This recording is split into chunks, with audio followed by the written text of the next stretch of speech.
নমস্কার বন্ধুরা, আমি আপনাদের প্রিয় হোস্ট। আজ আমি আপনাদের জন্য নিয়ে এসেছি এক বিশেষ অনুরোধে লেখা একটি গল্প। এটি আমার এক ফলোয়ার পাঠিয়েছেন, যিনি নাম প্রকাশে অনিচ্ছুক। গল্পটি আমার মন ছুঁয়ে গেছে, তাই আপনাদের সাথে শেয়ার না করে পারলাম না। আশা করি আপনাদেরও ভালো লাগবে। আর হ্যাঁ, যারা আমার ব্যক্তিগত ইমো নাম্বারটি পেতে চান, তাদের পুরো গল্পটি মনোযোগ দিয়ে শুনতে হবে। গল্পের কোনো এক ফাঁকে আমি আমার ব্যক্তিগত ইমো নাম্বারটি দেব। এই গল্পে আমি আপনাদের আজ এক এমন সম্পর্কের কথা বলবো, যা আমাদের সমাজে ট্যাবু, যা নিয়ে কেউ প্রকাশে কথা বলতে চায় না। কিন্তু মনের গভীরে কত ঝড় বয়ে যায়, কত নিষিদ্ধ টান অনুভব করে মানুষ, তা কেবল তারাই জানে যারা এই অভিজ্ঞতার মধ্যে দিয়ে গেছে। গল্পের শুরুতেই বলে রাখি, এই গল্পে যে দুটি চরিত্রের কথা বলবো, তাদের সম্পর্কটা ছিল অনেকটা বড় বোনের জামাই আর ছোট বোনের। হ্যাঁ, দুলাভাই আর শালিকা। শুনতে কেমন লাগছে? কিন্তু ভালোবাসার তো কোনো বয়স, কোনো নিয়ম, কোনো সম্পর্ক মানে না। সুরমা আমাদের গল্পের নায়িকা। বছর ২৫-এর এক শান্ত লাজুক মেয়ে। দেখতে যেমন রূপবতী, তেমনই শান্ত স্বভাবের। বাবা মায়ের আদরের ছোট মেয়ে। তার বড় বোন চারু। চারুর বিয়ে হয়েছিল তার থেকে বছর ১০-এর বড় এক সম্ভ্রান্ত পরিবারের ছেলে অরিন্দমদার সাথে। অরিন্দমদা আমাদের গল্পের নায়িকা। পেশায় ইঞ্জিনিয়ার, সুপুরুষ, কিন্তু কেমন যেন চাপা স্বভাবের।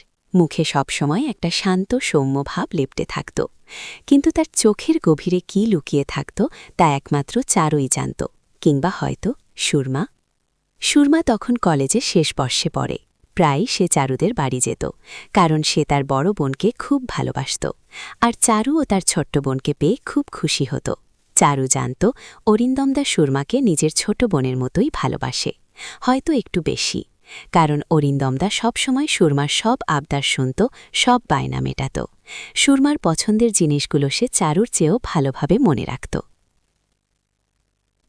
প্রথম প্রথম সুরমার এসব ভালো লাগত। অরিন্দমদার এই স্নেহ, এই যত্ন তাকে নিজের ভাইটির অভাব ভুলিয়ে দিত।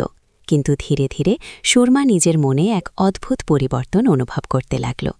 অরিন্দমদার সান্নিধ্যে গেলেই তার বুকের ভেতরটা কেমন ধুকফুক করত।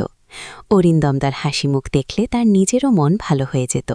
আর যখন অরিন্দমদা তার দিকে অন্যরকমভাবে তাকাত, তখন সুরমার মনে হতো যেন সে নিজের শরীরের ওপর নিজের আর কোনো অধিকার নেই। এক অজানা শিহরণ তার সারা শরীর দিয়ে বয়ে যেত। এইসব চিন্তা সুরমার মনে আসত আর ভয় পেত। সে জানত এটা ভুল, এটা পাপ। অরিন্দমদা তার দুলাভাই, চারুর স্বামী, তার নিজের বোনের ওপর তার অধিকার। কিন্তু মন যে বড় বালাই, সে কার কথা শোনে? চারু অবশ্য এসব কিছুই বুঝত না। সে নিজেও অরিন্দমদাকে খুব ভালোবাসত। তাদের দাম্পত্য জীবন ছিল সুখের। হয়তো এই সুখী তাকে অন্ধ করে রেখেছিল। সে ভাবত সুরমা আর অরিন্দমদার মধ্যে যে ভালোবাসা, তা কেবলই ভাই বোনের। কিন্তু সুরমা তো জানত এ অন্য রকম ভালোবাসা। এ যেন এক আগুনের মতো, যা ভেতর থেকে পুড়িয়ে দিচ্ছে, কিন্তু বাইরে থেকে শান্ত। একদিন ছুটির দিনে চারু তার বাপের বাড়ি গিয়েছিল। অরিন্দমদা বাড়িতে একা।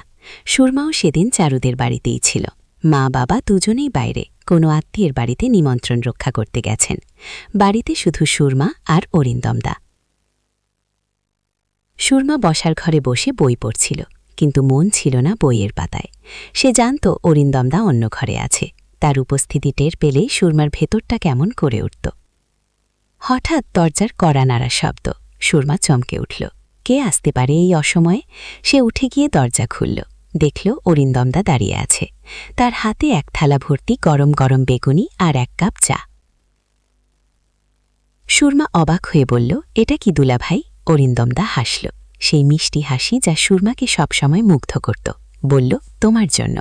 শুনলাম আজ মা বাবা কেউ বাড়িতে নেই, একা একা বোর হবে ভেবে নিয়ে এলাম। সুরমার বুকটা ধুক করে উঠল। তার মনে হল এই মানুষটা যেন তার মনের কথা সব জেনে গেছে। সে কিছু বলতে পারল না, শুধু ফিস ফিস করে বলল, ধন্যবাদ দুলাভাই। সে চা আর বেগুনি নিয়ে টেবিলে রাখল। অরিন্দমদা এসে সুরমার পাশে বসল, খুব কাছে, এত কাছে যে সুরমা অরিন্দমদার শরীরের উষ্ণতা টের পাচ্ছিল। তার নিঃশ্বাসের শব্দ শুনতে পাচ্ছিল। সুরমা সোজা হয়ে বসার চেষ্টা করল, কিন্তু অরিন্দমদা তার হাতটা ধরে ফেলল। সুরমার সারা শরীর কেঁপে উঠল। সে মুখ তুলে অরিন্দমদার দিকে তাকাল। অরিন্দমদার চোখে অন্যরকম আলো। এ কি কামনা নাকি কেবলই স্নেহ? সুরমা আস্তে করে বলল, কি হচ্ছে এসব দুলাভাই? অরিন্দমদা সুরমার হাতটা আরও শক্ত করে ধরল। বলল, জানি না সুরমা, কিন্তু তোমাকে দেখলে আমার ভেতরটা কেমন হয়ে যায়। সুরমা কিছু বলতে পারল না। তারও যে একই অবস্থা। সেও তো অরিন্দমদার এই সান্নিধ্য চাইছে, এই নিষিদ্ধ টান অনুভব করতে চাইছে। অরিন্দমদা সুরমার মুখের দিকে তাকিয়ে রইল। তার চোখে এক গভীর আকুতি। সে আস্তে আস্তে সুরমার দিকে ঝুঁকল। সুরমা চোখ বন্ধ করে ফেলল। সেই মুহূর্তে সুরমার মনে হল সব ভয়, সব দ্বিধা দূর হয়ে গেছে। কেবল আছে এক তীব্র টান, এক গভীর আকর্ষণ। সে অরিন্দমদার ঠোঁটের স্পর্শ অনুভব করল। এ যেন এক অলৌকিক অনুভূতি, যে অনুভূতি সে আগে কখনো পায়নি। তাদের সেই গোপন মিলন, সে এক অন্য জগৎ, যেখানে কোনো নিয়ম নেই, কোনো বাধা নেই, কেবল দুটি মন, দুটি শরীর একে অপরের সান্নিধ্যে বিলীন। সুরমা বুঝছিল সে এক বিপজ্জনক পথে পা বাড়িয়েছে। এই পথে ফিরে আসার পথ নেই, কিন্তু সে এই মুহূর্তে তা ভাবতে চাইল না। সে কেবল অরিন্দমদার আলিঙ্গনে নিজেকে সঁপে দিল। দিন গড়াতে লাগল। তাদের এই গোপন সম্পর্ক আরও গভীর হতে লাগল। প্রায় চারু যখন বাড়িতে থাকত, তারা লুকিয়ে দেখা করত, একে অপরের সান্নিধ্য পেত। কিন্তু প্রতি মুহূর্তে তাদের মনে থাকত এক চাপা ভয়। যদি ধরা পড়ে যায়, যদি চারু জেনে যায়। সুরমা জানত চারু তাকে খুব ভালোবাসে। তার বিশ্বাস অটুট। এই বিশ্বাস ভাঙলে কি হবে তা ভাবলেই সুরমার বুকটা কেঁপে উঠত। কিন্তু অরিন্দমদার প্রতি তার আকর্ষণও কিছুতেই কমছিল না। সে যেন এক মায়া জালে আবদ্ধ হয়ে পড়েছিল।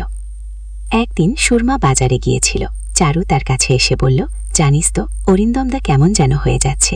ইদানিং খুব চুপচাপ থাকে, মাঝে মাঝে মনে হয় কিছু লুকাচ্ছে। সুরমার বুকটা ধুক করে উঠল।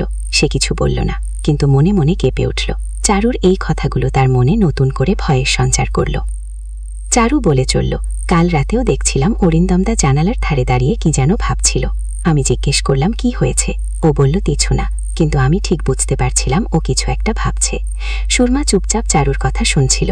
তার মনে হলো সে যেন এক গভীর খাদে তলিয়ে যাচ্ছে। এই গোপন সম্পর্ক তাকে কোন দিকে নিয়ে যাবে। সেই রাতে সুরমা বাড়িতে ফিরে এলো। অরিন্দমদাও বাড়িতে। চারু শুয়ে পড়েছে। সুরমা আর অরিন্দমদা বসার ঘরে। অরিন্দমদা সুরমার দিকে তাকালো। তার চোখে সেই চেনা আকুতি, কিন্তু আজ সেখানে এক নতুন শঙ্কাও ছিল। সুরমা বলল, চারু আজ কি বলল জানো? অরিন্দমদা চুপ করে রইল। সুরমা এগিয়ে গেল, অরিন্দমদার হাত ধরল, বলল, আমি আর পারছি না দুলাভাই। এই লুকোছুরি, এই ভয়, আমার দম বন্ধ হয়ে আসছে। অরিন্দমদা সুরমাকে নিজের কাছে টেনে নিল। বলল, আমিও জানি সুরমা, কিন্তু কি করব? এই টান আমি উপেক্ষা করতে পারি না। সুরমা অরিন্দমদার বুকের উপর মাথা রাখল। তার মনে হলো সে এক মরণ ফাঁদে পা দিয়েছে, কিন্তু এই মরণ ফাঁদ তাকে আকর্ষণও করছে। অরিন্দমদা বলল, আজ রাতে যখন সবাই ঘুমিয়ে পড়বে তখন। সুরমা অরিন্দমদার মুখের দিকে তাকালো। অরিন্দমদার চোখে এক নতুন প্রস্তাব, এক নতুন নিষিদ্ধ প্রস্তাব। হঠাৎ বাইরে থেকে দরজায় ধাক্কার শব্দ। কি? এই অসময়ে সুরমা আর অরিন্দমদা দুজনেই চমকে উঠল। তাদের নিঃশ্বাস বন্ধ হয়ে এলো। অরিন্দমদা আস্তে করে বলল, কে হতে পারে? সুরমা কাঁপতে কাঁপতে বলল, জানি না। বাইরে থেকে ধাক্কার শব্দ আরও জোরালো হলো। মনে হচ্ছে কেউ দরজা ভেঙে ঢোকার চেষ্টা করছে। সুরমা আর অরিন্দমদা একে অপরের দিকে তাকালো। তাদের চোখে অপার ভয়। তারা কি করবে এই মুহূর্তে? অরিন্দমদা সুরমার হাতটা আরও শক্ত করে ধরল। বলল, চুপচাপ অপেক্ষা কর। দরজা ভাঙার শব্দ আরও জোরে হলো। মনে হচ্ছে এই মুহূর্তে দরজা ভেঙে যাবে। সুরমার মনে হলো তাদের সব স্বপ্ন, সব আকাঙ্ক্ষা এই মুহূর্তে ধুলোয় মিশে যাবে। তাদের গোপন জগৎটা এই মুহূর্তে ভেঙে চুরমার হয়ে যাবে। তাদের কি হবে? কে এলো? কেন এলো? গল্পের এখানেই শেষ নয়। আপনারা কি জানতে চান এরপর কি হলো? তাহলে কমেন্ট করে জানান, আর অবশ্যই সাবস্ক্রাইব করুন। দ্বিতীয় পর্বে থাকছে আরও অনেক কিছু। এখানে আমার ইমো নাম্বারটি দেওয়া হলো।